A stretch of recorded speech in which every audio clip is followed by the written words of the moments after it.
Coucou au féminin, c'est Amel Bent et je vous invite à jouer avec moi au pour ou contre. Pour, j'adore danser avec les stars, j'ai adoré faire ce truc. À la 3e émission, je me sentais Beyoncé. Bon, santé. Pour faire des duos avec des artistes connus de moi j'aime pas faire des duos avec des gens que je connais pas. Contre, on répond pas, on lit, on caisse et on avance. Pour, moi quand j'ai commencé, donc en 2004, il y avait que des chanteuses de R&B. C'est vrai qu'aujourd'hui, dans l'urbain, et ça c'est génial, a pris beaucoup plus de place dans l'univers musical, a même pris genre toute la place, mais c'est que des mecs quoi. Il n'y a pas beaucoup de nanas et voilà, heureusement qu'il y a Aya, Shai, voilà, il n'y a plus du tout de meufs dans ce délire quoi. Contre, j'ai trop peur. Ah, franchement, j'ai trop de respect pour les artistes, entre guillemets, qui sont déjà connus, qui ont déjà une carrière derrière eux, comme Chimène, comme Emmanuel et tout.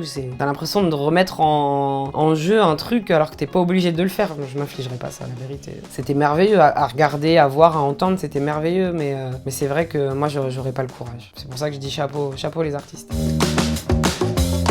En tant que candidate, contre. Déjà, le casting de la Nouvelle Star, genre, c'était le énième casting où je m'étais dit, le casting d'avant, genre, c'était fini, je ferais plus jamais de casting. À chaque fois, c'était le casting de trop où je me mangeais un mur. Donc, franchement, maintenant que j'ai fait la Nouvelle Star, que je suis sortie de tout ça, mais jamais de ma vie, je refais des castings. Je veux même pas faire des castings pour rien, en fait.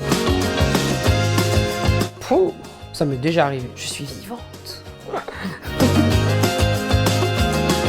Jamais. Non, contre. Je veux bien faire du cinéma pour tester comme ça, comme une expérience qui peut me faire sortir de mon quotidien de chanteuse. Ça, évidemment, je le ferai. Mais par contre, abandonner la musique, non. J'ai déjà pas abandonné la musique alors que dans la balance, je m'étais quand même dit genre, je suis maman, c'est mes enfants et j'ai quand même réussi à redonner la place à la musique dans ma vie, la place à ma vie de chanteuse. Alors c'est pas pour le cinéma que je vais abandonner la musique.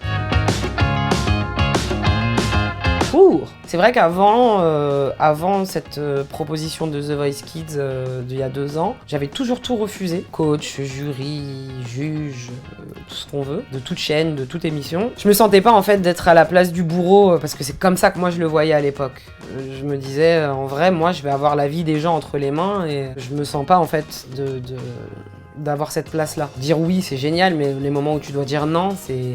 Et c'est vrai que The Voice Kids, pour moi, ça a ouvert la porte parce que les enfants n'ont pas d'enjeu. Ils sont à l'école, ils sont pas en train de jouer leur life et ils viennent avec une passion qui est pure, qui n'est pas polluée par rien des mauvais aspects de ce métier ou de la vie d'adulte en général, quoi, avec les vrais enjeux de la vie d'un adulte, c'est-à-dire les enjeux financiers, voilà, réussir sa vie, quoi. Eux, ils veulent juste réussir leur moment et c'est vraiment que du plaisir et que du bonheur. Ça fait quand même 2 saisons là que j'enregistre, donc la nouvelle saison qui arrive à la rentrée. Quand on me pose la question si The Voice adulte, ça peut me parler, là aujourd'hui, je me sens quand même plus prête, on va dire. Mais après, ça veut pas dire que ça va me plaire, ça veut pas dire que je vais kiffer, puis surtout, ça veut pas dire qu'on va me le proposer. Donc de toute façon, tout ceci n'est que utopie. Voilà, j'ai un album qui s'appelle Demain, qui est dans les bacs depuis quelques jours. Faites comme moi, repartez à zéro en fait. Moi je l'ai fait, je suis reparti à zéro dans ma tête. Ceux qui m'aimaient avant vont découvrir une autre face de moi. Ceux qui m'écoutaient pas forcément vont peut-être aimer ce qu'ils pensent même ne pas pouvoir apprécier. J'ai évolué, c'est un album qui est vraiment mature, qui est profond. Il y a de très très beaux textes. J'ai travaillé avec des putains d'auteurs, des putains de compositeurs. Ça va de la musique très urbaine à des choses plus classiques et franchement, l'album il déchire, franchement, allez-y. Au moins écoutez des extraits et après, si vous voulez pas y aller, vous voulez pas y aller. Il y a des choses qui peuvent forcément vous atteindre. Même si vous kiffez pas, vous finirez par kiffer. Allez, bisous!